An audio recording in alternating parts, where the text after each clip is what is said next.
Emily Carter ripped the wedding invitation clean in half, then stared at the two pieces trembling in her hands like she'd just torn her own heart apart. "I'm not going," she whispered to the empty apartment. "I can't walk in there alone. Not with Ryan there. Not with her." But 60 seconds later, she was on her laptop typing the most desperate sentence of her life. "Wanted a man to pretend he loves me for one evening. $200. No questions asked." She hit post and never imagined a broke single father named Ethan Walker would answer, and that a lie worth $200 would end up rewriting both their lives forever. Before we go on, drop the name of the city you're watching from in the comments so I can see how far Emily and Ethan's story has traveled tonight. And if you believe love should see the person before the size, hit subscribe and stay with me all the way to the end. Trust me, you'll want to see how this one finishes. The phone rang at 9:47 on a Tuesday night, and Emily Carter almost didn't pick it up. She was sitting on the floor of her tiny apartment, back against the couch, a half-eaten carton of leftover noodles going cold beside her.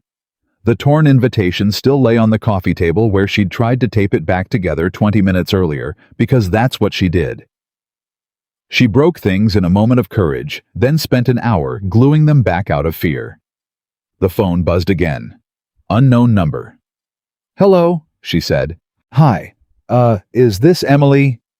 A man's voice. Low, a little rough, careful.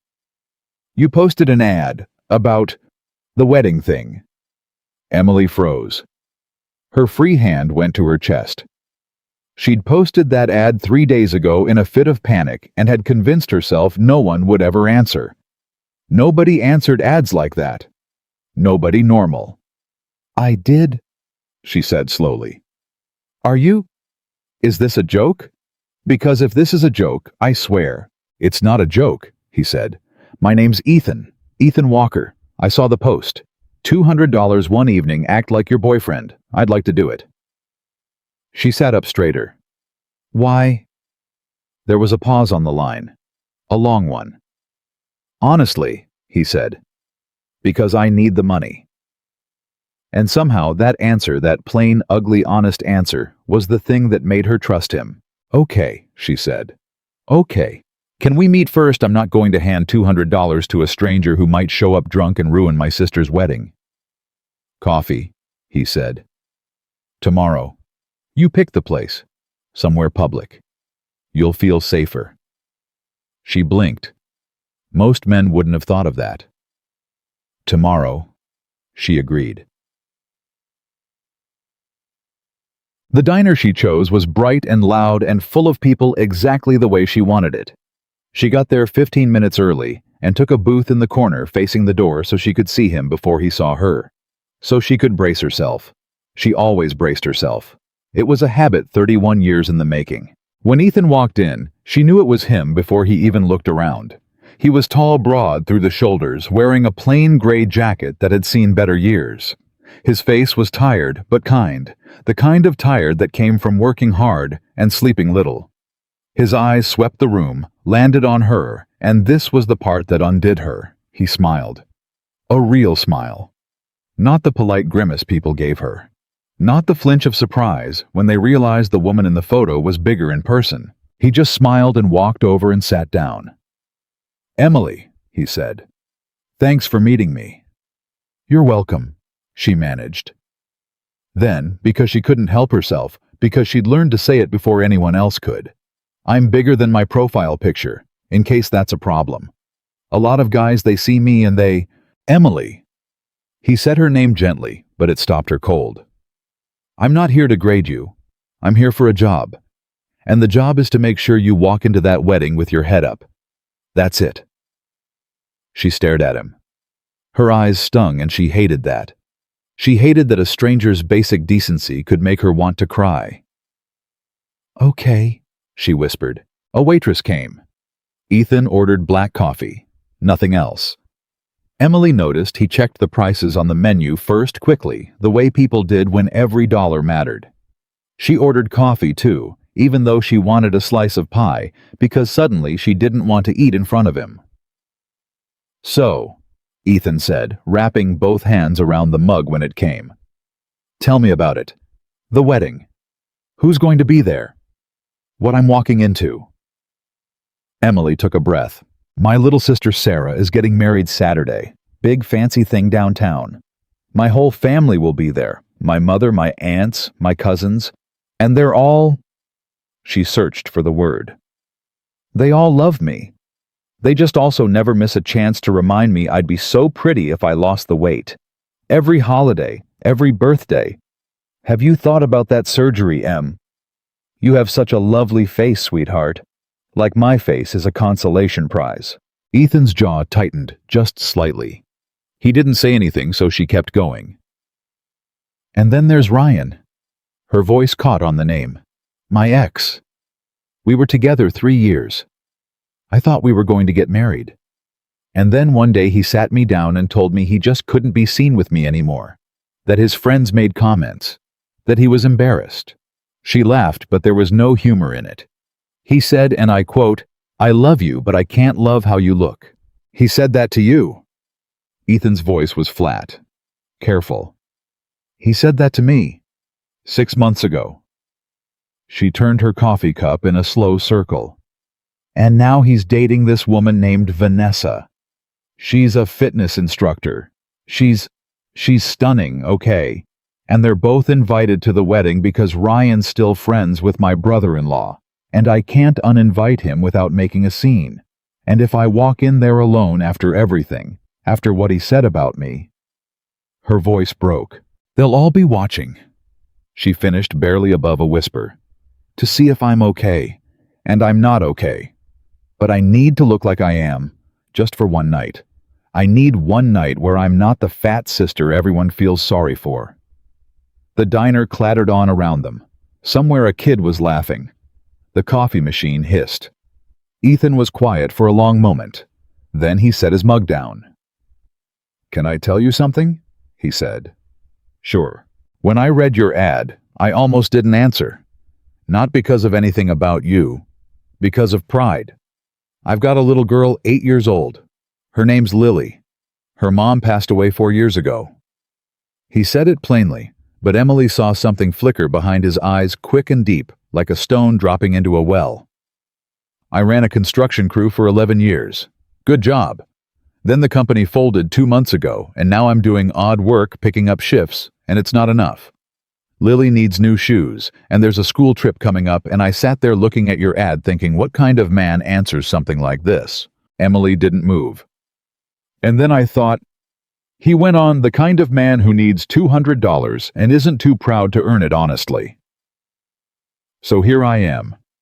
And I'll do this job right, Emily. I don't cheat people. I don't half-do things. You hire me, I'm going to walk in there like the luckiest man in the room. Because that's what you're paying for, and because you deserve to have somebody in your corner for one night. Everybody deserves that. Emily pressed her lips together hard because she was absolutely not going to cry in a diner over a man she'd known for 11 minutes. Okay, she said when she could trust her voice. You're hired. He smiled again. Good. Now walk me through the family.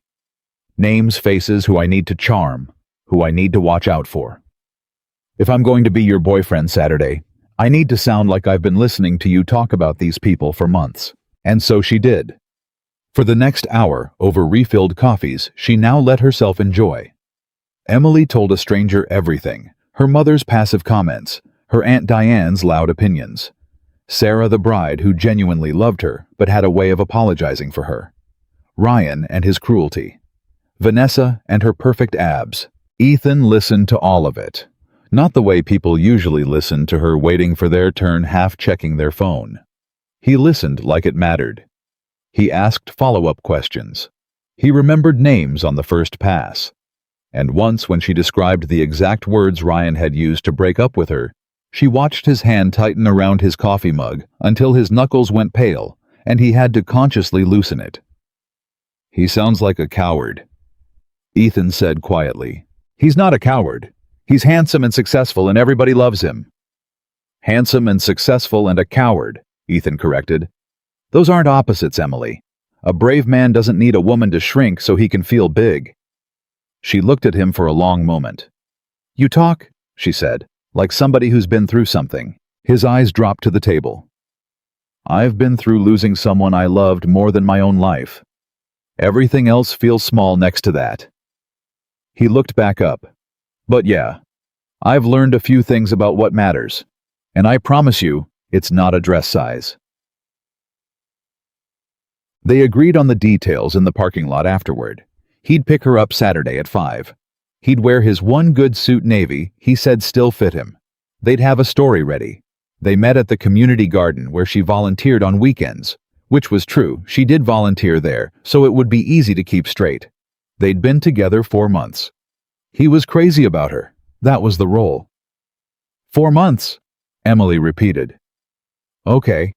And if anyone asks how we met community garden. Community garden. You were planting tomatoes and I couldn't stop watching you. He said it so easily, so warmly, that for one absurd second, her heart actually jumped before she reminded herself it was practice. It was a script. You're good at this, she said, half laughing to cover it. I'm not doing anything, he said. And there was something in the way he said it, plain unhurried, that made her wonder if he even knew how to be fake. She drove home that night feeling something she hadn't felt in a long, long time. Not happiness exactly. Something quieter. The loosening of a knot she'd carried so long, she'd forgotten it was there. For once, she thought walking into that room on Saturday, she wouldn't be alone. The week crawled. Emily tried on 4 dresses and hated all of them. Then bought a 5th in a deep wine color that the saleswoman, a kind older woman, told her made her look like a queen. Emily didn't believe her, but she bought it anyway. Ethan texted her twice, once to confirm the time, once on Thursday to ask a question that made her sit down on the edge of her bed and read it 3 times. Random question. Is there anything Ryan might say Saturday that would really get to you? Not so. I can react. So I don't. So I know it's coming and I can help you breathe through it instead of falling apart. E. She stared at the message. In 3 years, Ryan had never once asked her a question like that. She typed back. He knows I hate my arms. He always made comments about them. And he knows I wanted kids and couldn't, we tried and it didn't happen, and he blamed my weight. If he brings up either of those, I'll break. The reply came a minute later. Then, those 2 things won't touch you Saturday. I've got you. Get some sleep. E. She read it about 9 more times before she fell asleep. Saturday came like a held breath. At 4:55, Emily stood in front of her mirror in the wine dress, hair done, hands shaking, and told her reflection, "You look fine. You look fine. Just get through the night." At 5 o'clock exactly, there was a knock at the door. She opened it. Ethan stood there in the navy suit. It was a little old-fashioned, the cut a couple of years behind, but it was pressed and clean, and it fit him well across the shoulders, and he'd shaved, and his hair was combed, and in his hand, he held. She almost laughed, a single flower. A sunflower. "I didn't want to do roses," he said, a little sheepish. Roses felt like a first date. Sunflowers felt like a person who's actually happy to see you, which is the role. So, he held it out. Emily took the sunflower and looked down at it so he wouldn't see her face. "Thank you," she said. "You look beautiful, Emily," he said. "Not the dress looks nice, not you clean up well. You look beautiful. Direct, like a fact. Like he was reporting the weather." She looked up sharply, ready to deflect, ready with the joke she always had loaded. But something in his face stopped her. He wasn't performing. Not yet. There was no audience in the hallway. It was just the 2 of them, and he'd said it anyway. You don't have to start acting yet," she said. "Nobody's watching." Ethan tilted his head, and something crossed his face quick and unguarded before he covered it. "Right," he said, "just getting into character. Come on, let's go put on a show." In the car, her nerves came back like a tide. "What if I mess up?" she said, gripping the sunflower in her lap. "What if I say the wrong thing or Ryan says something and I cry in front of everyone, or your daughter? I mean, what if someone asks about your daughter and I don't? Hey." Ethan glanced at her at a red light. Breathe. You know about Lily now. She's 8, she loves dinosaurs. She lost her front tooth last week and she's telling everyone the tooth fairy left her a whole $1. If somebody asks, you know your boyfriend's kid?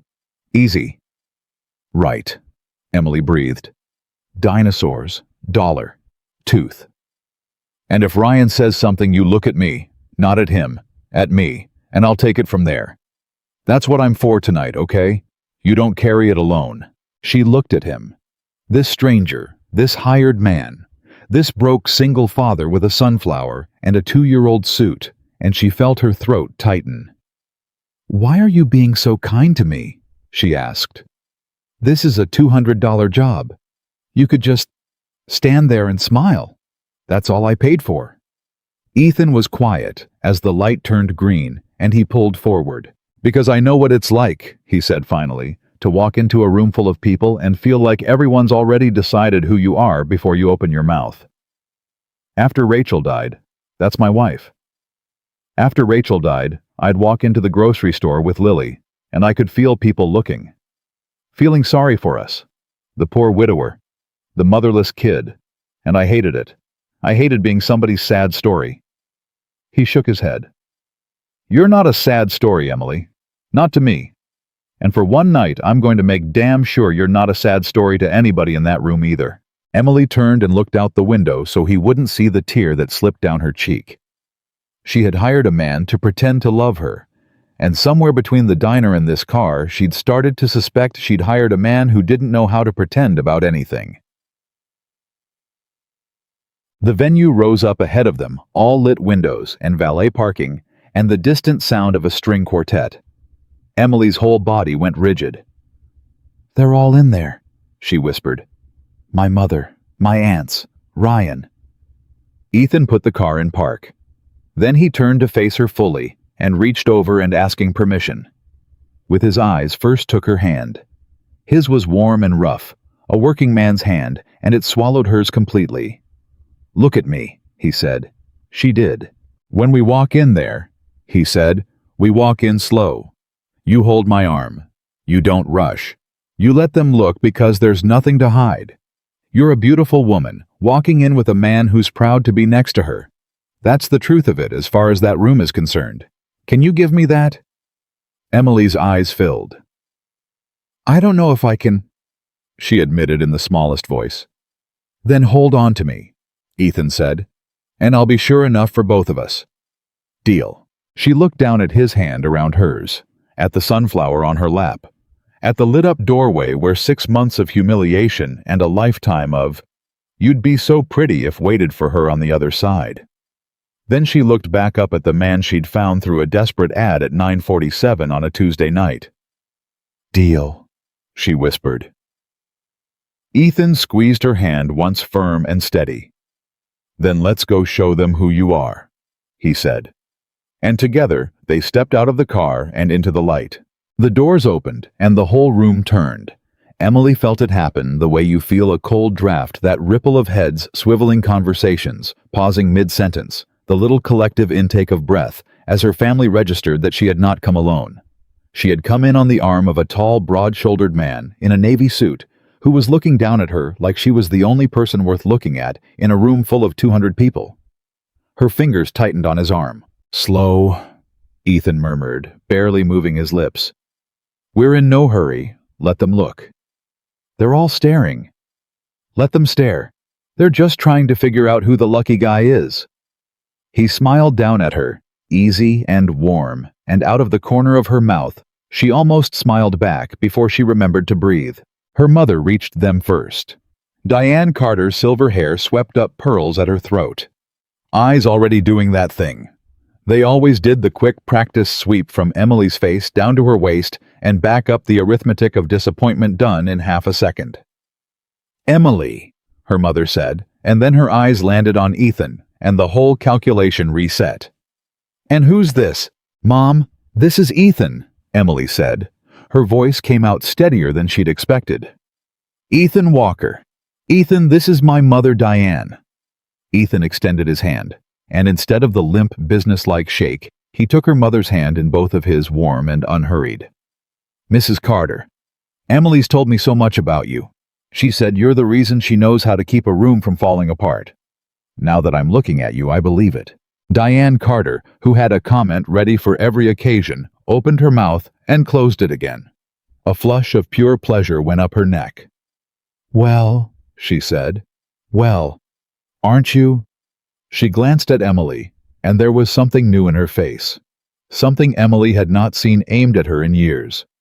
Reassessment. "Emily, you didn't tell me you were bringing someone."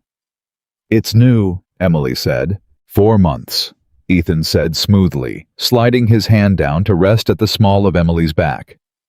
"Best 4 months I've had in a long time."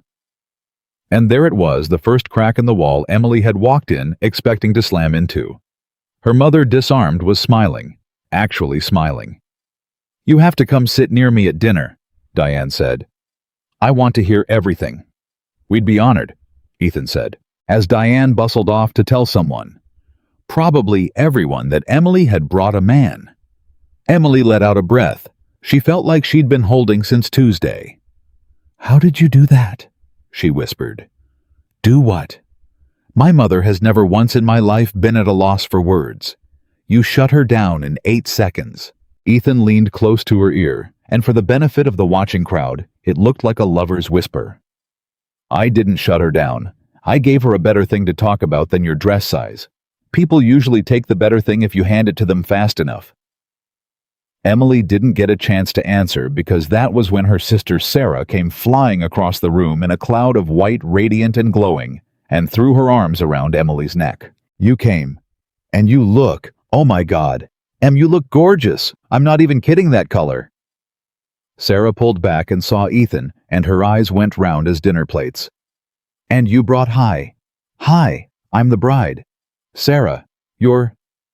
"Ethan, congratulations, Sarah. Your sister hasn't stopped talking about this wedding for a month. She's so proud of you, it's actually a little annoying." Sarah laughed, delighted, and grabbed Emily's arm. "Okay, I love him. Where did you find him, Em?" "Where?" "Community garden," Emily said, and it came out so naturally that she almost believed it herself. "She was planting tomatoes," Ethan added, "and I walked into a wheelbarrow because I couldn't stop watching her." Sarah made a sound like a kettle. "That is the cutest thing I have ever heard. Okay, I have to go, they're doing photos. But you two dinner later, I want the whole story." She squeezed Emily's hand hard, and for a second her eyes went soft and serious. "I'm really glad you're happy, Em. Really." And then she was gone in a swirl of white. Emily stood there holding the compliment like it was made of glass. "I'm really glad you're happy. Not are you sure you should have the cake. Not have you thought about. Just glad." "You okay?" Ethan asked. "She said she's glad I'm happy," Emily said. "She's never usually, she apologizes for me. To people. Like, this is my sister Emily. She's had a hard year. Like I'm a situation." Ethan's jaw did that thing again, that little tightening. "You're not a situation. You're the most interesting person in this room, and everyone here's about to spend the whole night figuring that out." "You have to stop," Emily said, half laughing, blinking fast. "You keep saying things like that and I'm going to forget you're being paid." Something flickered across his face there and gone. "Right," he said. "The job. Speaking of, where's dinner? I do my best work with a plate in front of me." He was deflecting, and she noticed, but a waiter drifted by with champagne, and the string quartet swelled, and the room began to move toward the tables, and she let it go. For the next 40 minutes, Emily lived a life that wasn't hers. She lived the life of a woman with a man beside her, a man who pulled out her chair, a man who, when Aunt Diane loudly asked across the table, "So, Ethan, what is it you do?" answered without a flicker of shame.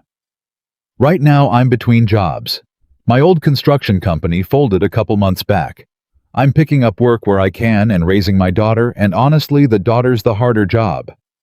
He said it plainly, and instead of the pitying murmur Emily expected, her aunt leaned in charmed and started asking about his little girl. A man who, when the woman across the table, a cousin's wife, reached to refill Emily's wine and said with a little laugh, "Careful, Em, this stuff has so many calories," felt Emily go rigid beside him, and without missing a beat said warmly, "You know what, I'll take those calories." Emily and I have a rule: no counting anything at a party. Life's too short. Right, honey. And he lifted his glass to Emily, and the cousin's wife's little dig just evaporated because there was nothing to grab onto. He'd turned it into a toast. Under the table, Emily found his hand and squeezed it. Thank you. He squeezed back. I've got you. She was almost relaxed. She was almost starting to believe she might get through this night intact. And then, at 7:52 by the clock over the bar, Ryan walked in. Emily felt him before she saw him. It was like a temperature drop. Her whole body knew some animal part of her that had spent 3 years reading his moods, and she went cold and small in her chair. He's here, she breathed. Ethan didn't turn around. He just leaned in calm as anything. Where? Don't point. Just tell me. By the door. Blue suit. And she's with him. Vanessa, the one in the silver dress. Ethan let his eyes drift casually across the room. Found them, took their measure, and turned back to Emily like he'd seen nothing more interesting than the coat check. Okay, he said. Here's what happens now. Nothing. We don't go to him. We don't avoid him. We keep having the best night in this room.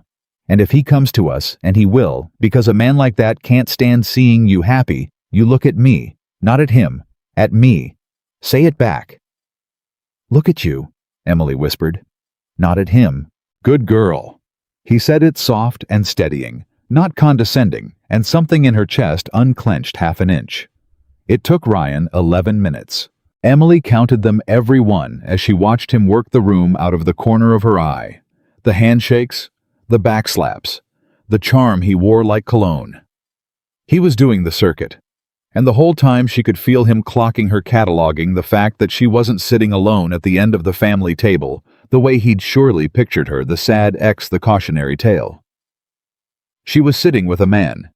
A big, calm, handsome man who kept his arm across the back of her chair. She watched Ryan's smile get a little tighter every time he glanced over. And then he came.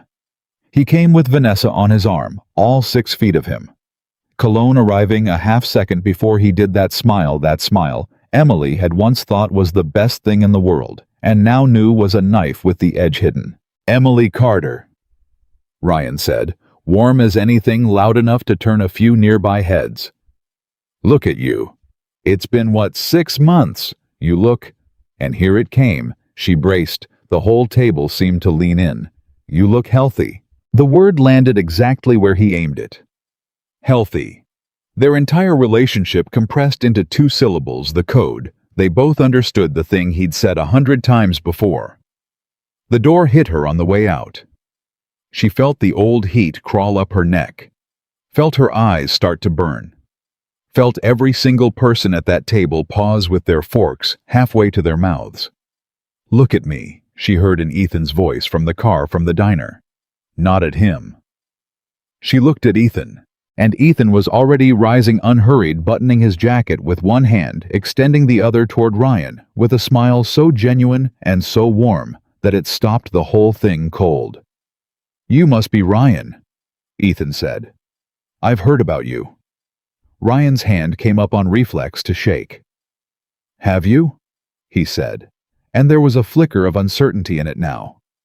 Good things, I hope. Honestly? Ethan clasped his hand firm, friendly, and held it just a half second longer than comfortable. Not really, but I've got to thank you anyway. The table went silent. Ryan's smile flickered. Thank me. For letting her go. Ethan said it kindly. That was the thing Emily would remember most later. He wasn't cruel. He wasn't loud. He said it the way you'd thank a man for holding a door. I mean it. You had a woman like this, and you didn't see it. You looked at her and saw a number on a scale instead of the best person you were ever going to meet. And because you couldn't see her, he finally let go of Ryan's hand. I get to. So, thank you, genuinely. Best mistake anybody ever made on my behalf. You could have heard a pin drop.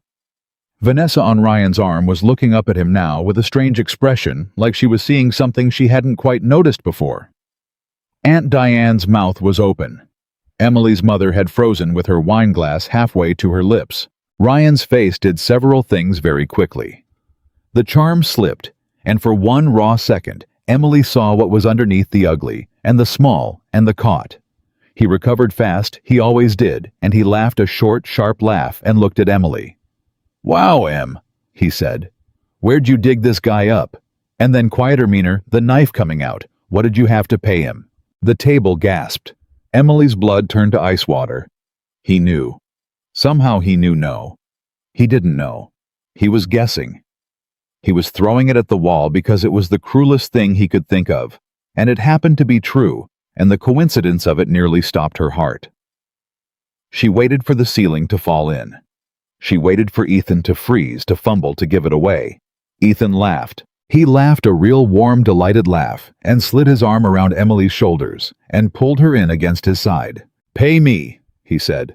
"Buddy, I'd pay her. You've got it exactly backwards. That's the whole problem right there." He looked down at Emily, and his eyes were doing something she couldn't read, something that didn't feel like acting at all. Some men need to be paid to stand next to a woman like this. Some men would give everything they had. You figure out which one you are, you'll understand why she's sitting here with me and not you. And the table, Emily's family, the people who had spent her whole life measuring her. The table laughed, not at her, at Ryan. Aunt Diane actually clapped a hand over her mouth. Her mother's eyes were shining. Somebody at the far end said, "Oh, he's good." And somebody else said, "Ryan, you walked right into that one." Ryan's face went dark red. Vanessa had let go of his arm. "Whatever," Ryan muttered. "Congratulations, really." And he turned and walked away fast, and Vanessa didn't follow right away. She stood there a beat, looked at Emily, and gave her a small, unexpected nod, one woman to another, before she went after him. Emily realized she was shaking. "Breathe," Ethan said very quietly. For her only, his arm still around her. "You did it. You didn't look at him. You looked at me. That's all you had to do. You were perfect," he said. Her voice was a thread. He guessed. He actually guessed. He guessed nothing. He threw mud and it slid right off. "Look around." She did. The table had gone back to its business buzzing, now energized, casting warm glances at the two of them. "Nobody in this room believes for 1 second I got paid to be here. You know why? Because I don't act like a man who got paid. Now sit down, drink your wine, and enjoy the fact that you just watched your ex get taken apart in front of everyone he wanted to impress. That's a gift. Enjoy it." Emily sat. She drank her wine, and underneath the table she kept hold of his hand, and this time she didn't let go for a long, long time. They got through dinner. They got through the toasts Sarah's new husband cried, which set half the room crying. They got through the cake, and Ethan, true to his word, put a slice in front of Emily and said loud enough for the cousin's wife to hear, "Get the corner piece. That's the best one, most frosting."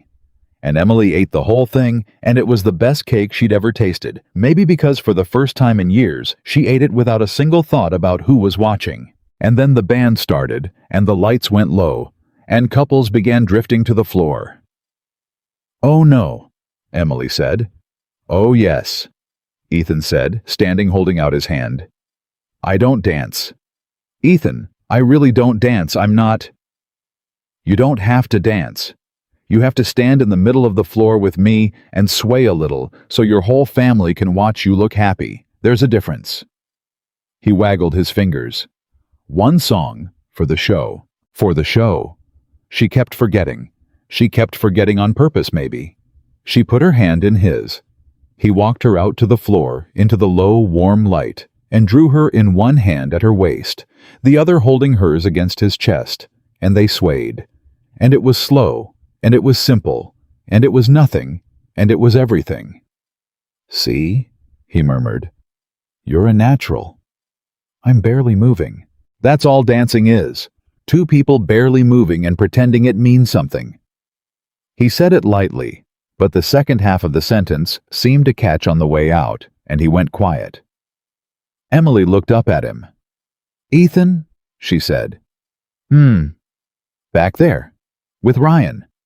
When you said some men would give everything they had." She swallowed. "That was really good acting. He didn't answer right away. His hand tightened just slightly at her waist. The music turned some old slow standard, and the other couples turned with it. And for a moment, it was like they were alone in the middle of all those people. "Yeah," he said finally. Acting. But he didn't look at her when he said it. And Emily, who had spent 31 years learning to read the tiny signs of what people really thought of her, filed that away too. The way he wouldn't meet her eyes, the way the word came out heavier than it should have. The song ended. They pulled apart.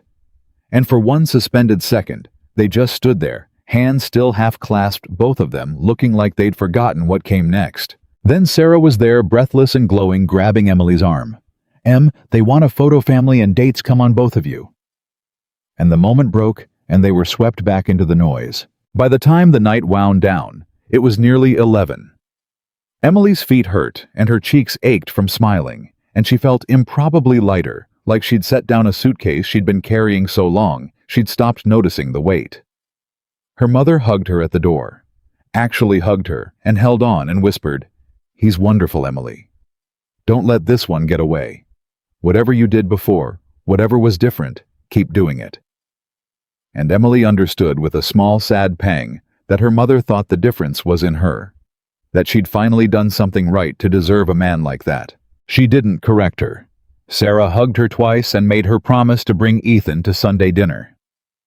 Aunt Diane pressed her business card into Ethan's hand and told him she had a very good lead on a construction job. If he wanted it, her son-in-law was a contractor. Ethan thanked her genuinely and pocketed the card, and Emily saw something move behind his eyes, the reminder maybe of why he was really here. They walked out into the parking lot. The valet brought the car, and the second the doors closed, and it was just the two of them again, all the noise falling away behind the glass.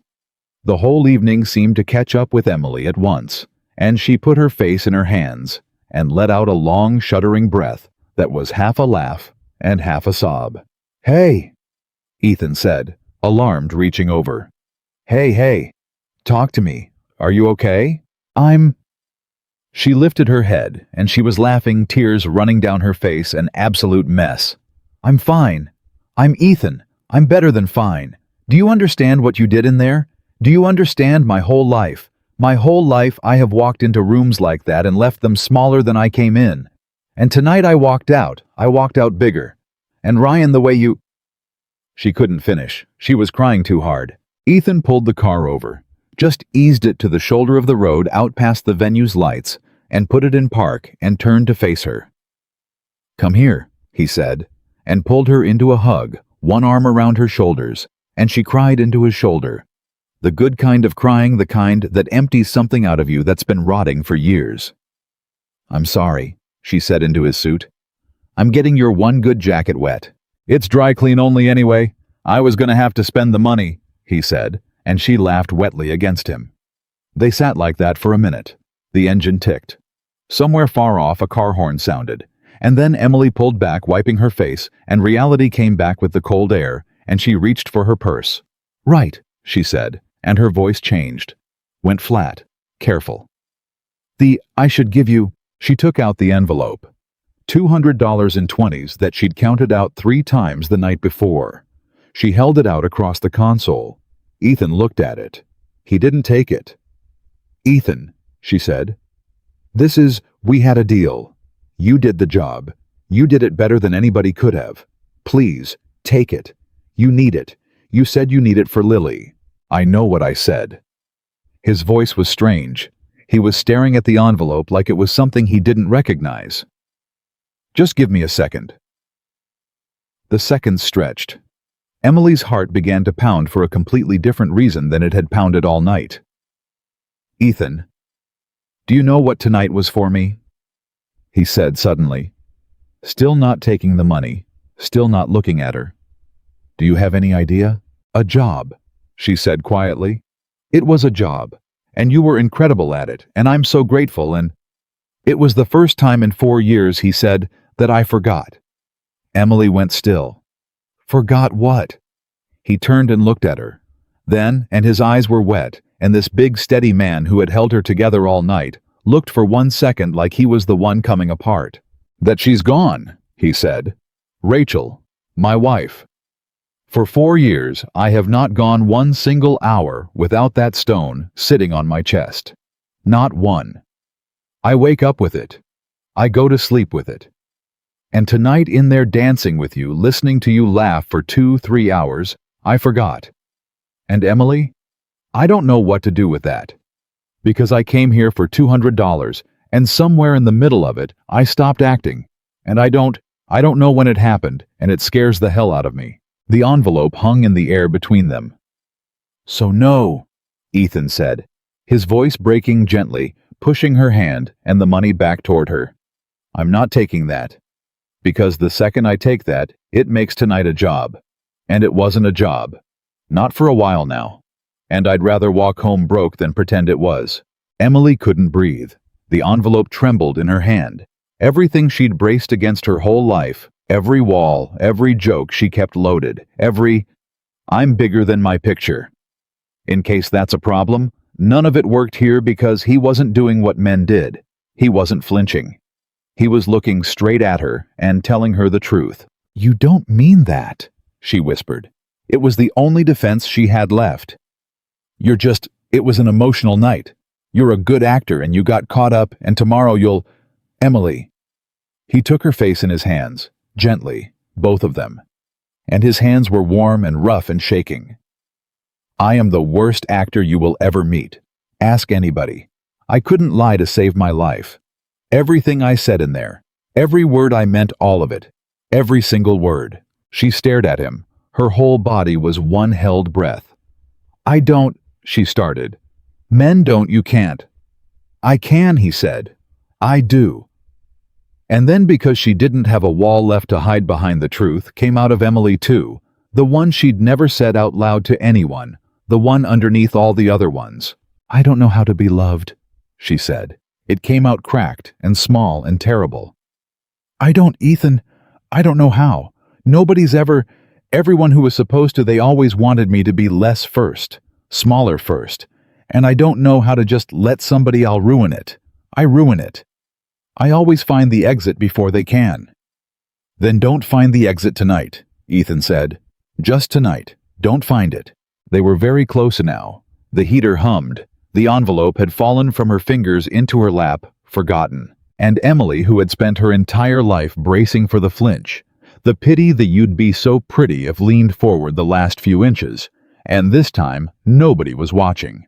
There was no room full of family, no show to put on, no $200, nothing at all except a broke single father and a plus-size woman on the side of a dark road who had both somewhere in the middle of a lie accidentally found the first true thing either of them had touched in years. Her phone rang. It shattered the moment like a rock through glass. They jerked apart. Emily fumbled for it, heart slamming, and saw the screen and her stomach dropped. It's my sister, she said. It's Sarah.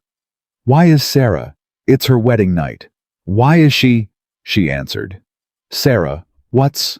And Sarah's voice came through thick with tears, nothing like the glowing bride of an hour ago. Em, I need you to be honest with me right now. Ryan came up to me before he left, and he was drunk, and he was so angry, and he said, he said your boyfriend's not real. He said you hired him. Off the internet. For $200. A ragged breath. Tell me that's not true. Tell me my ex-boyfriend's ex isn't lying to my whole family at my wedding. Emily. Tell me he's lying. Emily's eyes lifted slowly to Ethan's face. He'd heard. Every word. The car had gone dead silent, and Sarah's voice was loud in the small space, and he'd heard all of it. And the envelope with $200 was still sitting in Emily's lap in plain sight between them. For 3 full seconds, Emily said nothing at all. Sarah's voice crackled through the phone. Emily, say something. Please God, tell me he's lying.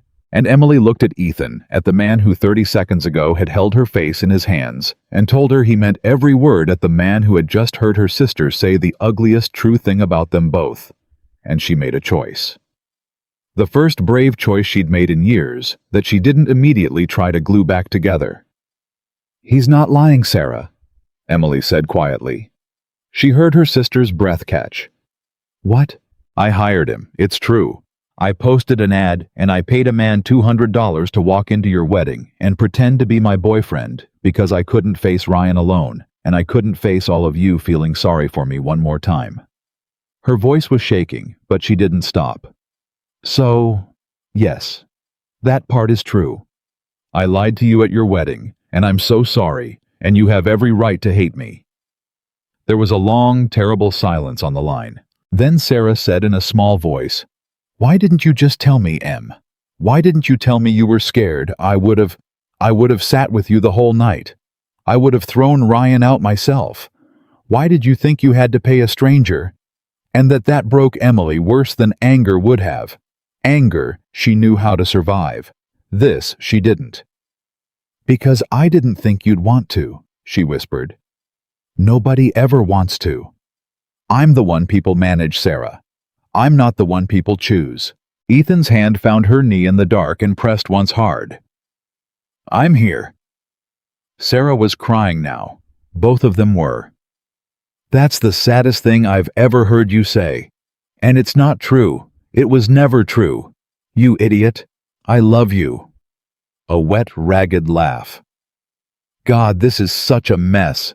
Ryan's out in the parking lot telling anybody who'll listen. Mom doesn't know yet. Em, if Mom finds out you paid..." "I know. She'll be humiliated. Aunt Diane already gave him her son-in-law's number for a job." "I know, Sarah." A pause. Then Sarah, sniffling, said the thing that changed everything. Okay, listen to me. Is he still there? The guy? Ethan?" Emily glanced at him. "He's here. Put me on speaker." Emily's thumb hovered. She looked at Ethan. He nodded. She pressed the button. "You're on, Sarah." "Ethan!" Sarah's voice filled the car, tearful but steadying. "I don't know you, but I watched you at my wedding for 4 hours. And I watched what you did to Ryan, and I watched the way you looked at my sister when you thought nobody was paying attention. So I'm going to ask you one question, and I want the truth, because it's my wedding night and I've earned it. Did my sister pay you to be there?" Ethan didn't hesitate. "She tried to, 10 minutes ago. The envelope's sitting in her lap right now, and I wouldn't take it." "Why not?" And there it was, the question hanging over the whole car. Ethan looked at Emily when he answered, not at the phone. "Because somewhere in the middle of tonight, I stopped pretending Sarah and I couldn't figure out the exact minute it happened. And a man doesn't take money for something that turned real on him. That's all. That's the whole answer." The line went quiet. Emily could hear her sister breathing. "Okay," Sarah said finally, and her voice had changed softer, and underneath it, something almost fierce. "Okay. Then here's what we're going to do. Ryan can run his mouth all he wants. Because tomorrow, when this whole family is picking it apart, I'm going to stand up and tell them the truth. Not the ugly version Ryan's selling. The real one. That my sister was so scared of us, of her own family, that she paid a stranger just to feel safe for one night. And that the stranger fell in love with her before dessert." A wet laugh. "Let them chew on that. Let them feel bad for once. Not you, them." Emily was crying so hard she couldn't speak. "Em," Sarah said, "you still there?" "I'm here," Emily managed. "I love you. I'm sorry I never made you feel like you could just ask. I'm gonna do better. Now go home, both of you. It's late, and Ethan..." A pause. "If you're lying to me, I will find you. But I don't think you are. Good night." She hung up. The car was silent. Emily set the phone in her lap next to the envelope, and the two of them just sat there in the dark on the side of the road, wrung out, neither of them moving. "Your sister," Ethan said finally, "is a hell of a person. She really is." Emily wiped her face with the back of her hand and let out a shaky laugh. "I spent my whole life thinking she pitied me. And it turns out she was just trying badly, and I never let her in enough to try well." She looked down at the envelope, picked it up, held it. "I don't know what to do with this now." "Keep it," Ethan said. "Put it somewhere. Not as payment, just, I don't know. as the thing that got us into the same car." He almost smiled. $200 is the best money you never spent." She laughed, and it turned into a hiccup, and he laughed too, and something in the car loosened. He drove her home. At her door in the quiet hallway, they stood facing each other, and the moment from the roadside came back thick and uncertain, and for a second Emily thought he might finish what her sister's phone call had interrupted. Instead, he took a breath and stepped back half a step. "I'm not going to kiss you tonight," he said. Her stomach dropped. "Oh, okay, that's—" "No, listen to me." He caught her hand. "It's not that I don't want to. God, it's the opposite. But you said something in the car. You said you don't know how to be loved. You said you always find the exit before someone can leave. And I'm not going to kiss you at the end of the strangest, most emotional night of both our lives and let you wake up tomorrow convinced it was just adrenaline and find your exit and never call me again. I've been the guy who moved too fast on a big feeling. It doesn't build anything that lasts." He squeezed her hand. "So I'm going to go home to my daughter. And tomorrow, when it's boring daylight and the magic's worn off and you've had coffee, I'm going to ask you to have lunch with me. As me. No suit, no script, no wedding. Just Ethan. And if you still want to, then we'll see about the rest. Deal." Emily stared at him. Nobody had ever in her entire life slowed down for her sake. "Deal," she whispered. He kissed the back of her hand instead once, and left. And Emily went inside and slid down the back of her own front door and sat on the floor and cried for the 4th time that night. And this time, she couldn't have told you exactly why, except that it felt like something enormous had shifted, and she was terrified it would shift back. She barely slept. At 9:15 the next morning, a Sunday gray and ordinary, exactly the boring daylight he'd promised her, phone buzzed. Lunch. That little diner where we met. Noon. E. And under it, a second text. This is me asking as me. No script. Just so we're clear. She stared at it, heart hammering, and typed back, noon. Then, before she could talk herself out of it, this is me saying yes as me too. She got to the diner at 11:50. He was already there in the same corner booth in a flannel shirt and jeans, no navy suit, and he looked younger, somehow more nervous, less like the calm man who'd disarmed a whole ballroom, and more like a regular guy on a first date. He half stood when he saw her, banged his knee on the table, winced, and she laughed, and the nervousness broke. They talked for 3 hours. Not performance talk. Real talk, the boring, beautiful kind. He told her about Rachel, how they'd met at 19, how she'd gotten sick fast and gone faster, how for the first year after he'd kept her voicemail greeting on his phone just to hear her say his name. He told her about Lily and the way the kid had started asking lately why she didn't have a mom like the other kids, and how he never knew what to say. He told her he was ashamed of answering her ad, and ashamed that he'd needed the money, and that he'd almost not shown up to the diner that first time, because his pride was screaming at him. And Emily told him things too. The diets, the surgery her mother kept bringing up, the way Ryan had made her weigh herself in front of him, the miscarriage, the one she'd blamed on herself for years because Ryan had blamed it on her too. She'd never told anyone that last part. She heard herself say it out loud and braced for the flinch. Ethan reached across the table and took both her hands. "That wasn't your fault," he said. "None of it. Do you hear me? The man who told you it was, that's the same man who ran his mouth in a parking lot last night, trying to hurt you one more time. Consider the source, Emily. Every cruel thing you believe about yourself, trace it back, and I'd put money on it. It started in the mouth of somebody who was too small to hold you." She cried into her grilled cheese. It was becoming a theme. That was the first day. There were a lot of days after that. He took it slow, exactly like he said he would, and it drove her a little crazy in the best way. Coffee. A walk in the park. Him fixing her leaky faucet and refusing to let her pay him again, with the paying Emily, I swear. And 3 weeks in on a Saturday, he asked if she wanted to meet Lily. Emily nearly threw up from nerves. "What if she hates me?" she asked him on the phone the night before. "Kids are honest, Ethan. What if she takes one look at me and, Emily? His voice was gentle. She's 8. She judges people entirely on whether they'll play dinosaurs with her and whether they're nice to her dad. You're going to be batting 1,000. He was right, and he was wrong, and it was better than either. Lily Walker opened the apartment door before Ethan could get to it, took one look at Emily, standing there clutching a wrapped stuffed triceratops she'd agonized over for an hour, and said with the devastating directness of the very young, "Are you the lady who made my dad smile at his phone?" Emily's throat closed. "I what?" He looks at his phone and smiles, and then puts it away really fast when I come in. Lily reported.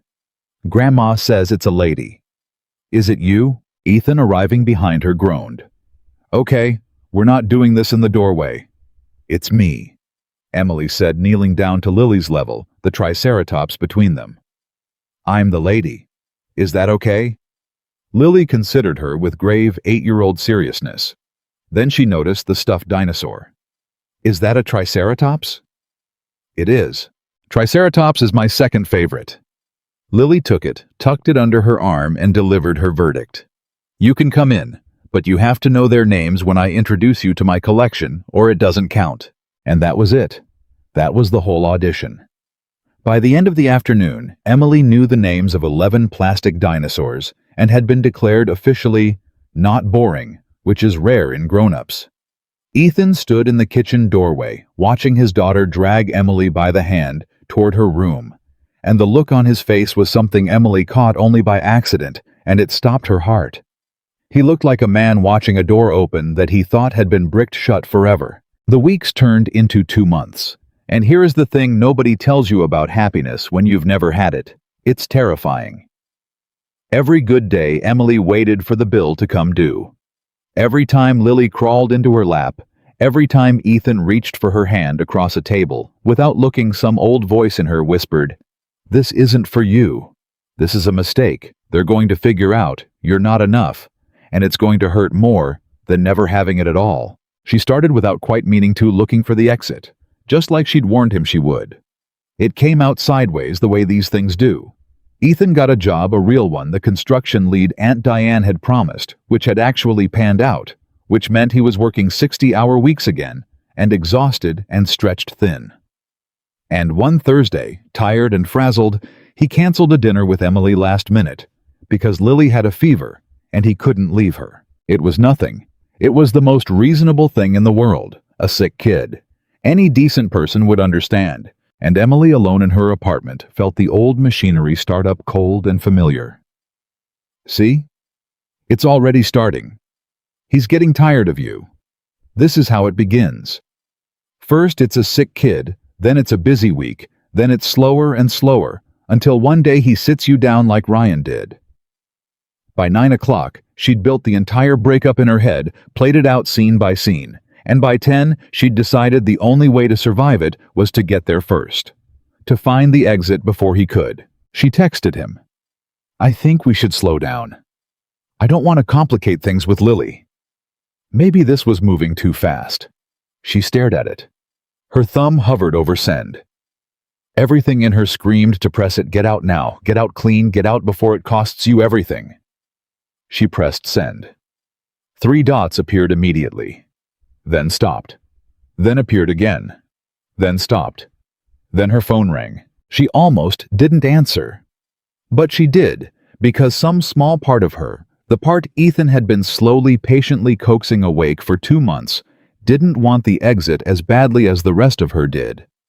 "Hey," she said, voice tight. "No." Ethan's voice was low, careful, and completely certain. In the background, she could hear a child's fussy, feverish whining. Whatever that text was, no. I'm not doing that over text, and I'm not doing it because Lily got a fever on a Thursday. "Ethan, you said you'd find the exit." His voice cracked just slightly. "You told me. That first night in the car. You said you always find the exit before somebody can leave you. And I said, okay, and I thought I was ready for it, but I'm standing in my kitchen with a sick 8-year-old, and I'm reading this text, and Emily, I'm not ready for it. I don't want the exit. I want you to stay." Emily's eyes filled. You're going to get tired of me, she whispered. Everyone does. I'd rather leave now than watch it happen slow. Come over, Ethan said. What? Come over. Right now. Lily's sick, I can't leave, so you come here. And you look me in the eye and you tell me you want to slow down. And if you can do it to my face, not to my phone, to my face, then I'll let you go and I won't fight it. But I don't think you can. I think you're scared. And I think scared is making you reach for the door. And I'm asking you to reach for me instead. Just this once. Just tonight. Come over. Emily stood in her apartment phone pressed to her ear, the drafted breakup still glowing on the screen. The old cold machinery grinding. Go run. Get out, and underneath it for the first time, a second voice. Quieter. New. The one that had been learning slowly over 2 months of slow patient days that maybe not every hand reaching for her was reaching to measure her. I'm scared, she said. It came out broken. I know, Ethan said. So am I. Come be scared here, with us. She grabbed her keys. She drove across town with her hands shaking on the wheel, and when she got to his door, Ethan opened it, holding a flushed, sleepy Lily against his shoulder, and the little girl lifted her hot face and saw Emily and mumbled, You came. Daddy said you might not. And then, devastating drowsy, certain, I told him you would. You're not boring. Boring people leave. And that was the thing that finished it.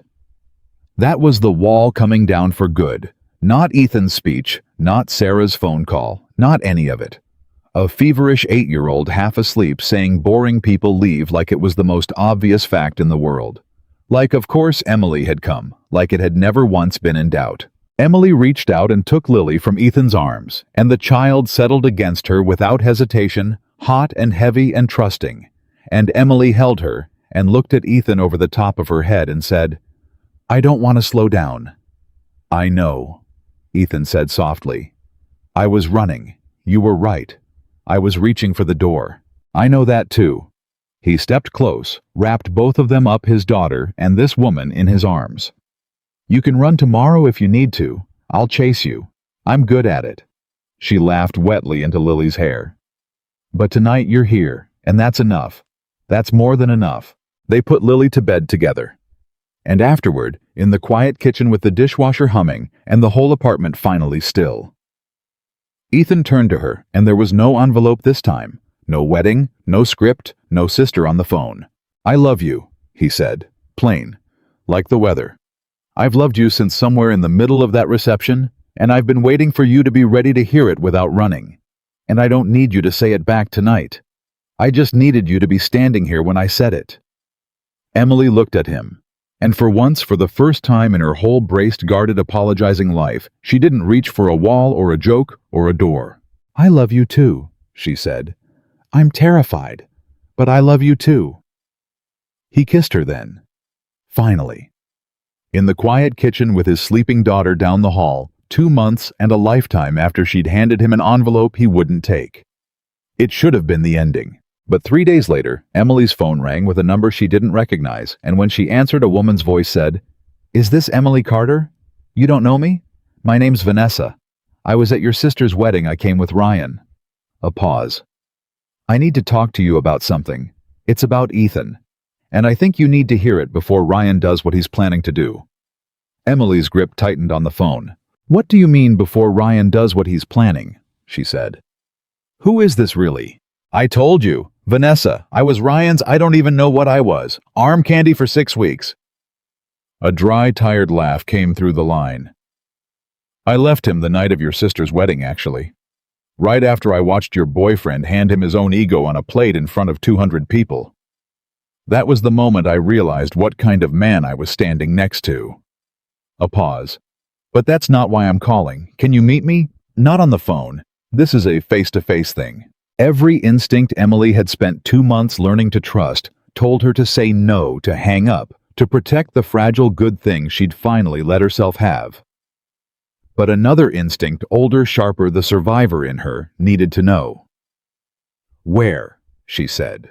They met at a coffee shop across town, neutral ground, 10:30 on a Tuesday morning. Vanessa turned out to be smaller in person than she'd seemed at the wedding, less glossy, tired around the eyes, in a way makeup couldn't fix. She was already sitting when Emily arrived, 2 coffees in front of her, one pushed across the table. "I got you a coffee," Vanessa said. "I didn't know how you take it. I'm sorry, I'm nervous. Sit down, please." Emily sat. She didn't touch the coffee. "Say what you came to say," she said. Vanessa wrapped both hands around her own cup. "Ryan's been drinking since the wedding. A lot. And when he drinks, he talks, and I still get texts from his friends because our circles overlap, and Emily, he's obsessed. Not with you. With being humiliated. He can't let it go." Ethan made him look like a fool in front of everyone he wanted to impress, and Ryan doesn't forgive that. He's the kind of man who'd burn his own house down to get the fire to spread to yours. "Get to the point. He hired somebody." Vanessa said it flatly. "A guy who does I don't even know what you call it. Background stuff. Digs into people. Ryan paid him to dig into Ethan.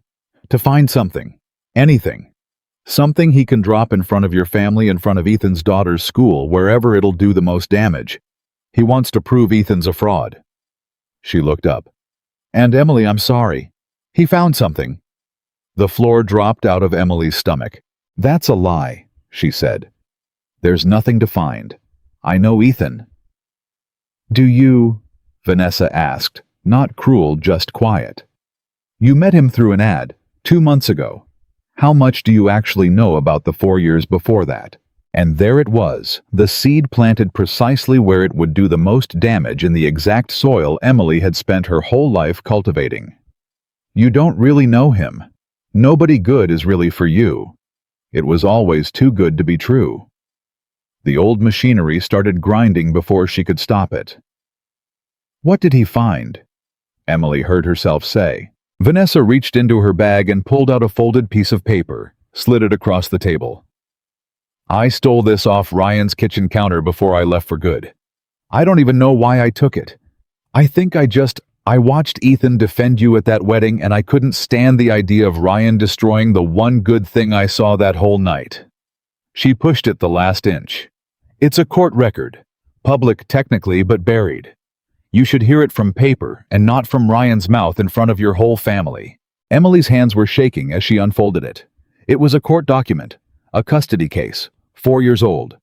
Walker-Ethan petition regarding minor child Walker Lily, and words that swam in front of her eyes, temporary removal. Supervised visitation. Petitioner deemed unfit. Emily's heart stopped. "He lost custody of Lily," Vanessa said quietly. 4 years ago. Right after his wife died. That's what this says, that the state took her from him. For a long, roaring moment, Emily couldn't breathe. Everything tilted. The man who had held her together, who had slowed down for her sake, who stood in his kitchen doorway watching his daughter with a face like a door opening unfit. Removed. It didn't fit. It couldn't fit. But it was on paper, official stamped, and paper didn't lie the way people did. "See," said the old voice, cold and almost gentle, almost relieved. "See, you knew. You always knew. Nothing this good is ever really for you." Emily stood up so fast her chair scraped. "I have to go," she said. "Emily, thank you for the coffee. I have to go." She drove. She didn't remember most of the drive. She remembered gripping the wheel and the paper on the passenger seat like a live thing.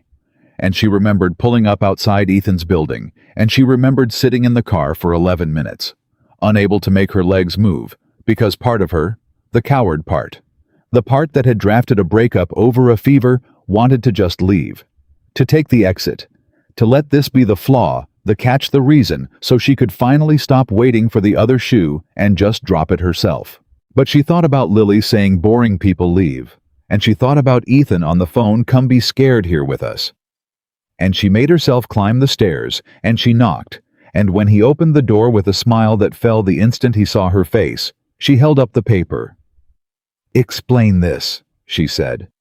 "And don't you dare pretend, not you. You told me you're the worst actor I'll ever meet, so don't act now." Ethan looked at the paper. She watched the recognition hit him, watched the blood drain out of his face, and her heart cracked straight down the middle because his reaction wasn't "What is that?" It was, "How did you get that?" He knew exactly what it was. Where did you, he started. Ryan hired someone to dig it up. He's going to use it. Against you. In front of my family, in front of Lily's school. Her voice was rising, shaking. It says you were declared unfit. It says the state took her. Ethan, you have a daughter, she's living with you right now, and there's a court record that says you lost her, and you never in 2 months in all those hours, all that talk about being honest about how you can't lie to save your life, you never once mentioned that the state took your child away from you. So you're going to explain it right now. For a moment, Ethan didn't say anything. He stepped back from the door and gestured her in and glanced down the hall. Checking, she realized that Lily wasn't home. She wasn't. It was a school day. He sat down heavily at the kitchen table, the same table where he'd told her he loved her, and put his face in his hands. And then he told her, Rachel died on a Tuesday. He said, not lifting his head. Aneurysm. No warning. She was 31 and she was making Lily's lunch, and then she was on the kitchen floor, and then she was gone all in about 90 seconds. Lily was 4. She saw it happen. His voice was flat, scoured.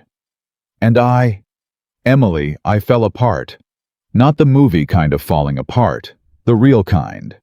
I stopped sleeping. I stopped eating. I was drinking at the end a lot because it was the only thing that turned the sound down. I lost my job. My first job before the construction company. I lost it because I stopped showing up. And there was a stretch, maybe 2 months, where I was not a person a 4-year-old should have been depending on. Emily stood frozen in the doorway. Rachel's mother stepped in, Ethan said. My mother-in-law. And thank God she did because I couldn't. She petitioned the court for temporary custody. And the court agreed because they were right to Emily. I was a wreck. I wasn't safe. I could barely keep myself alive, let alone a grieving little girl. So for 4 months, Lily lived with her grandmother, and I got supervised visits twice a week in a room with a social worker taking notes, and I would sit there, and my own daughter would look at me like she wasn't sure who I was anymore. His voice finally broke. That's what that paper is. That's the worst thing that ever happened to me, worse even than losing Rachel, because losing Rachel wasn't my fault, but losing Lily that I did. That was me. Emily's throat had closed completely. And then, she whispered, the paper stops there. What happened then? Ethan lifted his head, and his eyes were wet and raw. Then I got up. I went to grief counseling, court-ordered at first, then because I needed it. I got sober 4 years next month. I have a chip in my dresser drawer. I never told you because I didn't know how. I got the construction job. I proved to the court over a year that I was safe, that I was steady, that Lily was better with me than without me. And her grandmother. God bless that woman, when she saw I was really back, she didn't fight me. She helped me. She stood up in that same courtroom a year later and told the judge her son-in-law had come back to life and her granddaughter belonged with her father. And they gave Lily back to me. He wiped his face with the heel of his hand. That's the part that isn't in Ryan's little paper, because Ryan only pulled the ugly page. There's a second document, full custody restored 3 years ago, but that one doesn't burn as good, so I'm sure he left it out. The kitchen was silent, and Emily stood there holding the paper and felt the whole ugly structure Ryan had built come apart in her hands, because it wasn't a story about a fraud. It was a story about a man who had hit the absolute bottom of human grief and clawed his way back up one sober day at a time to become the exact person she'd fallen in love with. The steadiness she'd leaned on for 2 months wasn't luck. It wasn't a personality he'd been born with. It was built, forged, paid for in the worst currency there is. Why didn't you tell me? She asked, but the anger was gone from it now. It came out soft, wounded, almost pleading. Because I was ashamed. Ethan looked up at her. Because you had spent your whole life being judged for something you couldn't help. And here I was, this guy, telling you that you were worthy, that Ryan was too small to hold you. And I was terrified that if you knew the state once looked at me and said unfit, you'd think, what right does he have? What right does a man who lost his own kid have to tell me I'm enough? He shook his head. I was going to tell you. I swear to God I was. I was waiting until you were solid enough with us that it couldn't scare you off. I picked the wrong strategy. I see that now. I should have led with it. I'm sorry. Emily set the paper down on the table, slowly, and then she did something that surprised them both. She walked around the table, and she sat down next to him, and she took his hand, the way he'd taken hers 100 times, and she said, "You want to know the thing you never understood about me?" He looked at her. "You kept telling me I was worthy," Emily said. "For 2 months, and every time some part of me thought he's just being kind. He doesn't get it. He's never known what it's like to be looked at and found lacking." Her voice trembled. "But you have. You've been in the exact room I've lived in my whole life, the one where someone with power looks at you and decides you're not enough. And you didn't just survive it. You changed their minds. You made them wrong." She squeezed his hand hard. "Ethan, this doesn't make me love you less. It makes me understand finally why I believed you. Because you weren't talking down to me from somewhere safe. You were talking to me from the bottom of the same hole. You just climbed out first." Ethan made a sound like a man who'd been holding his breath for 4 years. "You're not running," he said. It came out disbelieving. "I thought about it," Emily admitted. "I sat in the car downstairs for 11 minutes wanting to. The old voice was screaming at me that this was the catch, the reason, the exit I'd been waiting for." She almost smiled. "And then I heard your daughter in my head saying boring people leave, and I decided I'd rather be interesting." He laughed wet and broken, and pulled her into him, and they held on to each other at that kitchen table for a long time. But Emily pulled back first because a cold thought had surfaced through the warmth. "Ethan, Ryan's not going to sit on this. Vanessa said he wants to drop it where it'll do the most damage. Lily's school." Her stomach turned. "If he goes to the school, to the other parents, and tells them your daughter's father was declared unfit by a court, even though it's old, even though it's over, you know how people are. It'll follow her. Kids will hear their parents talking. Lily could." "He wouldn't," Ethan said, but his face had gone hard and pale. "Not a kid. He wouldn't go after a kid." "He called me healthy to my face at a wedding to remind me I'm fat," Emily said flatly. "He blamed a miscarriage on my body. Ethan, I know exactly who Ryan is. He absolutely would. If he thinks it hurts you, he'll do it, and he'll tell himself he's just sharing the truth." Ethan stood up, and for the first time since she'd known him, Emily saw real fear in the calm man's eyes, not for himself, for Lily. "What do we do?" he said. It wasn't rhetorical. He was asking her. This steady man who'd carried her through a whole ballroom was standing in his kitchen asking her what to do, and Emily felt something shift in the ground of their whole relationship. For 2 months, he'd been the strong one, the one with the plan, the one who said, "Hold on to me, and I'll be sure enough for both of us." And now, it was her turn. "We don't wait for him to come to us," Emily said, and her own voice surprised her with its steadiness. "That was my whole life, Ethan. Bracing, waiting for the cruelty to arrive so I could absorb it. That's how Ryan wins. He makes you wait and dread, and then he picks the moment. So we don't let him pick the moment." She stood up. "We pick it. We get ahead of it. We tell the story ourselves, the true one, the whole one, before he can tell the ugly half." "Tell it to who?" "To everyone who matters, starting with the one person whose opinion actually counts." Emily met his eyes. "Lily's grandmother, Rachel's mother, the woman who stood up in that courtroom and gave you your daughter back." Ethan went very still. "Why her? Because if Ryan goes to that school, the school's going to want to know it's over, that it's ancient history, that Lily's safe and settled. And there is no more powerful person on this earth to say that than the grandmother who once had custody and gave it back by choice. Ryan's paper says a court took Lily from you. Her word says a family gave her back. Which story do you think wins?" Emily's jaw set. "We get her on our side first. We make her our shield, not because we're using her, but because she loves that little girl more than anyone alive, and she is not going to let some bitter stranger drag Lily's name through the mud to settle a score he's got with you." Ethan stared at her. "You," he said slowly, "are not the same woman I picked up for a wedding 2 months ago." "No," Emily said. "I'm not. You're kind of responsible for that." She picked up her keys. "Call her. Call Rachel's mom. Tell her everything. Tell her about Ryan. Tell her about me. And then let's go see her together and get ahead of this thing before it ever reaches your daughter." He made the call at the kitchen table on speaker, and Emily sat beside him, holding his hand while it rang. An older woman's voice answered, warm a little wary at the unexpected call in the middle of a workday. "Ethan, is Lily okay?" "Lily's fine, Carol. Lily's good. There's something I have to tell you, and I need your help, and it's not easy to say." His voice wavered. Emily squeezed his hand. "You remember what happened 4 years ago? The worst of it. When you had to step in." A pause. "Of course I remember. Why are we talking about that? Because a man wants to use it to hurt me, and he doesn't care that Lily might get hurt in the crossfire." Ethan's voice steadied. "And there's someone I need you to meet. Her name's Emily. She's Carol. She's important to me. To us.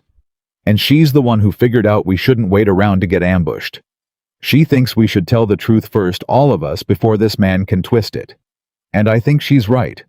But I wanted your blessing before we did anything, because it's your family's story too. It's Rachel's story." The line was quiet for a long moment. And then Carol said in a voice thick with something old and deep, "Put me on with Emily." Emily's heart lurched. "Hi, Carol. You're the one keeping my son-in-law up smiling at his phone." A wet laugh. "Lily told me. That child tells me everything." A breath. "Emily, let me tell you something about that boy. I watched my daughter fall in love with him when they were 19, and I watched him fall apart when she died, and I made the hardest decision of my life when I took Lily out of his arms. I did it because I loved him too much to watch him drown with her. And then, I watched him do the bravest thing I have ever seen a human being do. I watched him come back. From the bottom of the ocean. For her." Her voice cracked. "So you tell me this man wants to drag that up to hurt him? To hurt my granddaughter? And you're asking if I'll stand with you?" "Yes," Emily whispered. "Honey," Carol said, and there was steel in it now. "I will burn his whole plan to the ground." "When do we start?" And Emily, sitting at Ethan's kitchen table with his hand crushed in hers, and his dead wife's mother enlisting on the phone, felt the last piece of the old machinery inside her finally go quiet, because she understood at last that she wasn't the woman who found the exit anymore. She was the woman who barred the door and dared the world to come. Ethan was looking at her like he'd never seen her before. "What?" she said. "Nothing," he said. Just 2 months ago you paid me $200 because you couldn't walk into a room alone." He shook his head, something like awe on his face. "And now you're rallying an army." Emily almost laughed. And then her phone buzzed on the table between them, and she glanced down, and the almost laugh died in her throat. It was a text. From an unknown number. And it was a photograph, a screenshot of that same court document, the ugly page, the unfit, the removed. And underneath it, 4 words that turned Emily's blood to ice, sent to Lily's school. R. Emily's whole body went cold, and then in the space of a single breath, something in her turned to fire instead. "He sent it to the school," she said, and her voice didn't shake. "He actually did it."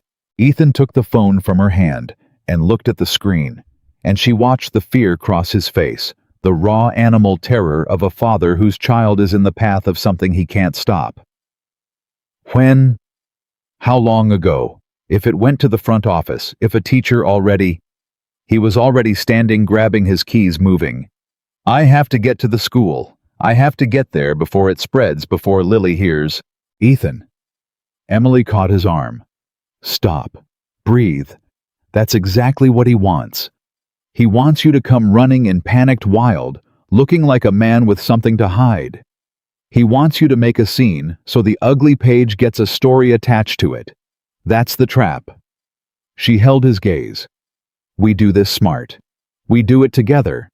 And we do it with Carol." Carol's voice came sharp off the still-connected phone on the table. "She's right, Ethan. You go tearing into that school looking like a cornered animal, and every parent in the pickup line writes the story for him. You listen to that girl. What's the plan, Emily? And Emily, who 2 months ago couldn't walk into a wedding without a hired escort, laid out a plan. We call the school first, not storm it, call it. Ethan, you call the principal, calm, steady, and you say someone with a personal grudge against you has sent the school a private 4-year-old court document illegally obtained, taken completely out of context, and you want to come in this afternoon with Lily's grandmother to give them the full record. Not the half Ryan sent, the whole thing, including the second document the custody restored 3 years ago. You give them the ending, not just the ugly middle. She was moving now, thinking fast. Carol, can you get to the school by 2? I can be there by 1:30. Bring the restoration papers. Bring anything you've got, the letter you wrote to the court if you kept a copy. You're the star witness, Carol. You're the one who once had custody and gave it back on purpose. Nobody on earth can undercut that. I kept everything, Carol said grimly. I keep everything. I'll be there. Ethan was staring at Emily. And Ryan, Emily's jaw set. Ryan, I'll handle. You handle the school. You protect Lily. That's your job today, and it's the only job that matters, and you're not going to do it well if you're also thinking about him. She picked up her own keys. I've spent my whole life letting that man decide when the cruelty arrives. Not today. Today I go to him. Emily, no. He's dangerous when he's cornered. He's been drinking. I don't want you anywhere near. He's not dangerous, Emily said. He's small. I know the difference now. You taught me the difference. She stepped close and kissed him quick and fierce. Go get your daughter's story told right. I'll go end this. It was 12:40 when they split at the curb.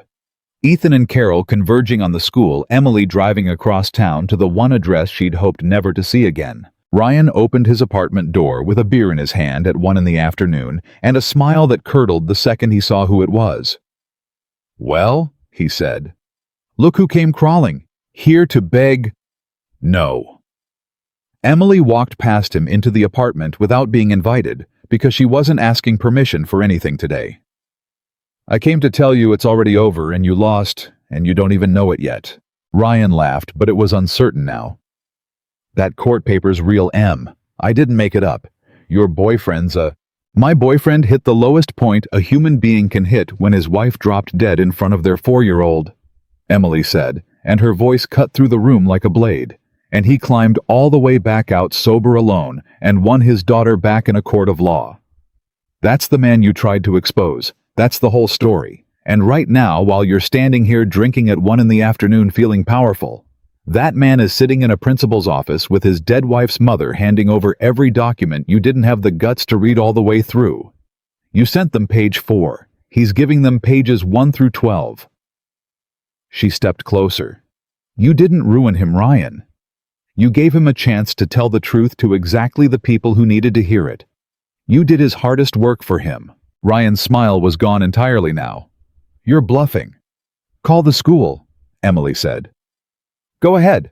Ask them what they think of the father who came in voluntarily with the full record and the grandmother versus the anonymous coward who mailed them 1 page from a grudge. Ask them whose name is going to be remembered around that school as the problem.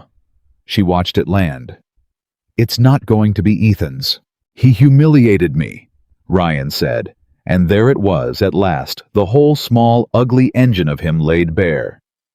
At the wedding, in front of everyone, he made you look like exactly what you are, Emily said quietly. That's the part you can't stand. He didn't lie about you. He didn't twist anything. He just held up a mirror, and you've been trying to smash it ever since. She shook her head, and to her own astonishment, what she felt looking at him now wasn't fear or even anger. It was something close to pity. You know what the difference is between you and Ethan, Ryan? You both hit a moment where you were at your worst. He looked at his and did 4 years of the hardest work there is to become someone better. You looked at yours and decided to spend your energy destroying the woman who reminded you of it. You had the same mirror. He climbed toward it. You've spent 6 months trying to break it. Ryan opened his mouth. Nothing came out. For 3 years, I thought I wasn't good enough for you, Emily said. And this was the part she'd driven across town to say not for him, but for the girl she used to be. I weighed myself in front of you because you asked me to. I let you tell me a miscarriage was my fault. I believed all the way down that if I could just be smaller, you'd finally love me." Her voice was steady as stone. "And then I paid a stranger $200 to stand next to me at a wedding, and that stranger looked at me for one evening and saw more worth in me than you managed to see in 3 years. That's not because he's a saint, Ryan. It's because you were never actually looking. You never once looked at me. You looked at a number and a mirror and your own reflection. I was just the surface you checked it in." She turned to go. At the door, she stopped. "Delete the photo. Don't contact the school again. Don't contact me or Ethan or that little girl ever. Because if you do, it won't be Ethan you answer to." She looked back at him. "It'll be me. And I'm not the woman who was scared to walk into a room anymore. You made sure of that, actually. So thank you, genuinely. Best mistake anybody ever made on my behalf." She used his own man's line back at him, watched it land like a slap, and walked out and didn't look back and never saw Ryan Coleman again.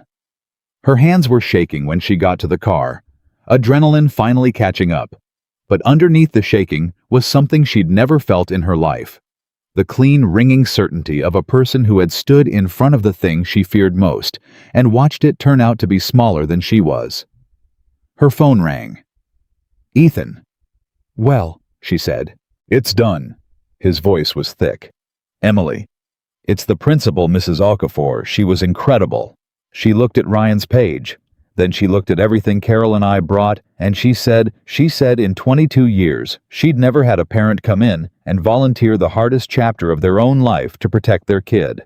She said Ryan's page is going straight in the shredder, and if he contacts the school again, it's harassment, and they'll involve the police. And Carol..." His voice broke. "Carol stood up in that office and told them what I did, how I came back. She told a stranger her whole story, so nobody could ever use my worst year against Lily. And when it was over, Mrs. Okafor shook my hand and said, 'Mr. Walker, your daughter is lucky to have a father who fought this hard to come home to her.'" Emily was crying in the parking lot outside her ex-boyfriend's building, but it was the good kind, the kind Ethan had taught her the difference on. "And Lily?" she asked. "Does she?" "She has no idea any of it happened. She's in art class making a macaroni dinosaur. It never touched her. We got there first, Emily. We got there first because you wouldn't let me run in blind." A pause, and when he spoke again, his voice was low and full. "You saved her today. You know that, my kid. You saved her from something she'll never even know existed. That's Emily. That's the whole thing. That's everything. We saved her," Emily said. "You, me, and a grandmother who keeps every piece of paper she's ever touched." He laughed, wet and helpless. "Come home. Please. Come to the apartment. Carol wants to meet you properly, and Lily's getting out at 3, and I want all of us in one room. I want you here." "I'm already driving," Emily said. Carol was waiting when she arrived, a small, sturdy woman in her 60s, with Rachel's eyes. Emily would later learn the same eyes Lily had. She took one look at Emily walking through the door and crossed the room and hugged her hard, without a word, the way you hug someone who's been through a battle beside you. "So you're the one," Carol said, holding her at arm's length, studying her. "The one who wouldn't let him panic.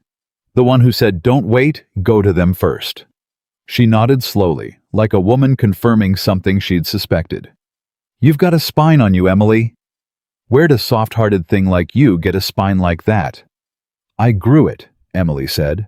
"Recently. It's still kind of new."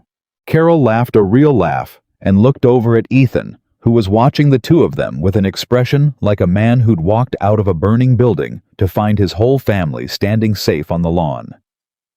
"She's a keeper, this one," Carol told him. "You hold on to her." "I'm trying," Ethan said. "She's got a habit of reaching for exits." "Not anymore," Emily said. And she meant it. At 3 o'clock, Lily came through the door with a backpack and a macaroni dinosaur and the boundless, oblivious joy of a child who has no idea. Her whole world nearly tilted that afternoon, and she saw Emily and dropped the backpack and ran, and Emily caught her and swung her up, and Lily wrapped her arms around Emily's neck and announced to the entire room, "I made a stegosaurus, and I named him after you because you're my second favorite grown-up." Second favorite. Emily said, laughing into the little girl's hair. Who's first? Daddy. Obviously. Lily pulled back and considered. But you're a really close second. Like super close. Grandma's third. I raised your father, and this is the thanks I get, Carol said, and Lily giggled, and Ethan crossed the room and put his arms around all of them at once, and for a moment, the four of them just stood there in the middle of the small, ordinary apartment, holding on. That was the day everything changed. Not because of the dramatic parts, the court paper, the confrontation, Ryan's small, ugly face when the truth caught up with him. It changed because of what came after. Because Emily stopped waiting for the other shoe to drop and started slowly to believe that maybe there wasn't another shoe. That maybe this was just hers to keep. The months that followed weren't a fairy tale, and that was exactly why they were real. Emily never became thin. She stopped weighing herself entirely. Actually got rid of the scale, the same one she'd once stepped on in front of Ryan, dropped it in a dumpster, and felt lighter the second it left her hands. Which was a joke she made to Ethan, and he laughed so hard he had to sit down. Ethan never became rich. The construction job was steady, but it was work. Real work, the kind that put him to bed tired and got him up early. And there were tight months, and a broken-down truck, and a winter where the heating bill nearly broke them. They fought sometimes the way real people fight about money, about whether Lily watched too much TV, about the fact that Emily still on her hard days went quiet and pulled inward and had to be gently coaxed back out. He learned the signs. He'd catch her drifting toward the old exit and just say quietly, "Stay," and she would. Sarah forgave her completely, and more than forgave. She told the whole family the true story exactly as she'd promised. Standing up at the next holiday dinner and telling their mother and their aunts that Emily had been so afraid of their judgment, she'd paid a stranger to feel safe, and that maybe, just maybe, the family should sit with why. And the remarkable thing was, they did. Her mother cried.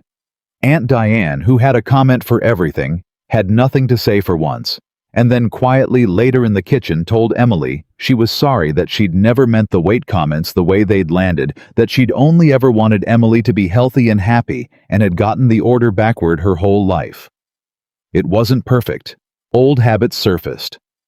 But it was a door opening, and Emily had learned this year exactly how much a door opening was worth. Ethan proposed 8 months after the wedding where they'd met. He didn't do it big. He did it at the kitchen table, the same table where he'd told her he loved her, where he'd told her the worst thing about himself.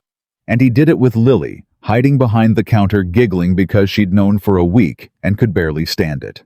"I'm not going to give a speech," Ethan said, holding a ring that had cost him months of overtime and was smaller than the ones in the magazines, and meant more than all of them. "You know how I feel. I've never been able to hide it. I'm the worst actor you'll ever meet. I just—" His voice caught. $200, Emily. That's what it cost to get you into my car. Best money you never spent, and the best money I never earned, because I gave it back, and I'd give back every dollar I have if it meant keeping you and this kid for the rest of my life. So. He held up the ring. Marry me. Be Lily's mom on paper the way you've been in every other way for a year. Let me be the real one. I don't want to be your fake anything ever again." And Lily popped up from behind the counter and shouted, "Say yes!" And Emily, who had spent her entire life certain that love like this was for other thinner, luckier people, looked at the two of them, the man who'd climbed out of the ocean and the little girl who thought boring people leave, and gave the only answer there was. She didn't say yes with words. She'd learned a long time ago now in a car on the side of a dark road that some answers are better than words. She crossed the kitchen and kissed him, and Lily screamed with joy and threw herself at both of them and Carol, who'd been waiting in the hallway with a cake she'd baked on the certainty that her son-in-law wasn't going to fumble. This came in already crying. They framed the $200. Not the actual bills. Emily had spent those eventually on a Stegosaurus nightlight for Lily's room, which felt right. But she'd photographed the envelope that first night, and she had the picture printed and framed, and it hung in the hallway of the little house they eventually scraped together enough to rent, right where you'd see it walking in. $200.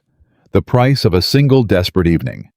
The most she'd ever been afraid, and the last time she'd ever been that afraid alone.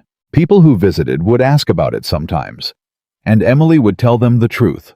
The whole story, the ad and the diner and the wedding and the man who wouldn't take the money, because she'd learned from Ethan and from Carol and from her sister that the truth told, first told, whole told. By you, before anyone else can twist it, is the only version that can't be used against you. I paid a man $200 to pretend to love me for one night.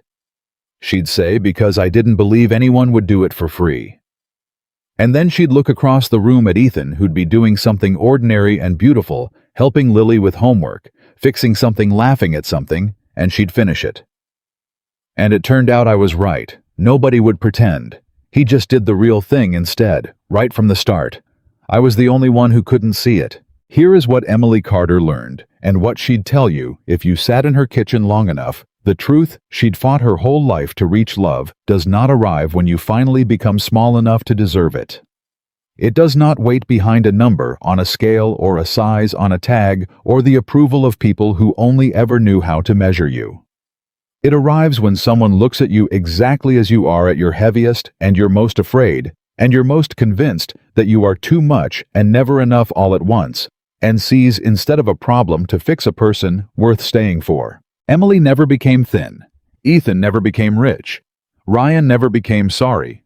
Not really, not in any way that mattered. But Emily Carter became something far rarer than thin and far more valuable than rich. In a small rented house with a framed $200 in the hallway and a Stegosaurus nightlight glowing down the hall and a man beside her who had climbed out of the ocean to reach her, Emily Carter at last became certain of her own worth, and no one ever again would be able to charge her a single dollar to feel it.